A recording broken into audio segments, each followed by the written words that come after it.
Isang mapagpalang araw po sa inyong lahat. Ako po si kapatid Jimmy Mercado Mariano mula sa Kapatiran sa San Pablo. Kailan ka naging presidente ng KUE?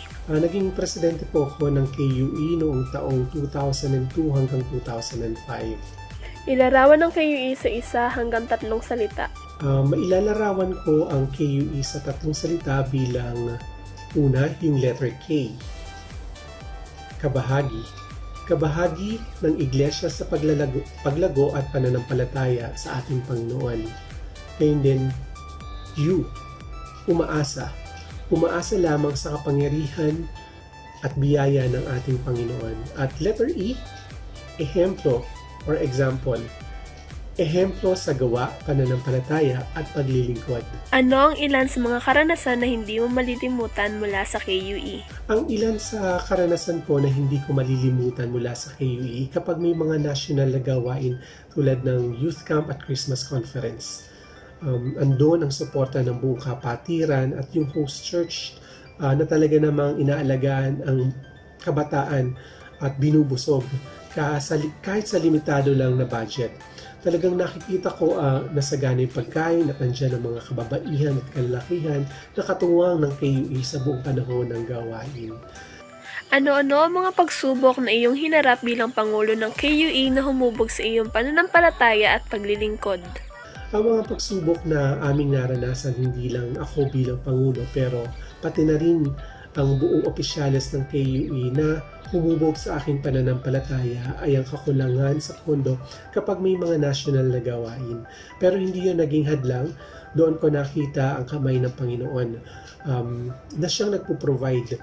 Siya yung nagbibigay lahat ng pangailangan. At alam niyo ba, pagkatapos ng aming gawain, mayroon pang mga natitirang pondo na magagamit namin sa mga susunod na gawain.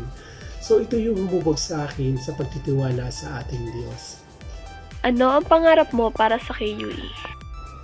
Ang pangarap ko sa KUE ay maging instrumento ang KUE upang mahubog sa pag-ibig at pananampalataya ng ating mga kabataan sa pag-ibig at pananampalataya sa ating Panginoon. Gayun din na pangarap ko na maraming kabataan ang madala sa paanan ng ating Panginoong Jesus at marami ding mga kabataan ang tumugon sa tawag ng paglilingkod. Anong may papayo mo o mensahe mo sa mga kabataan at sa magiging susunod na mamumuno sa KUE? Ang may papayo ko sa mga kabataan at sa magiging susunod na mamumuno ng KUE ay yung mula sa unang sulat ni Pablo sa mga taga-Korinto sa Kabanatang 15, talatang 58 na ito ang sinasabi. Kaya nga mga minamahal kong kapatid, magpakatatag kayo at huwag matinag. Maging masipag kayo sa paglilingkod sa Panginoon dahil alam niyong hindi masasayang ang iyong paghihirap para sa Kanya. Marami pa tayong pagsubok na maranasan sa ating paglilingkod. Pero sabi nga sa talata, magpakatatag tayo at huwag matitinag. At maging masipag sa paglilingkod. At magpatuloy tayo sa paglilingkod sa ating Panginoon. Maraming salamat at mula sa aking pamilya, maligayang Pasko sa inyo at mabiyayang bagong taon.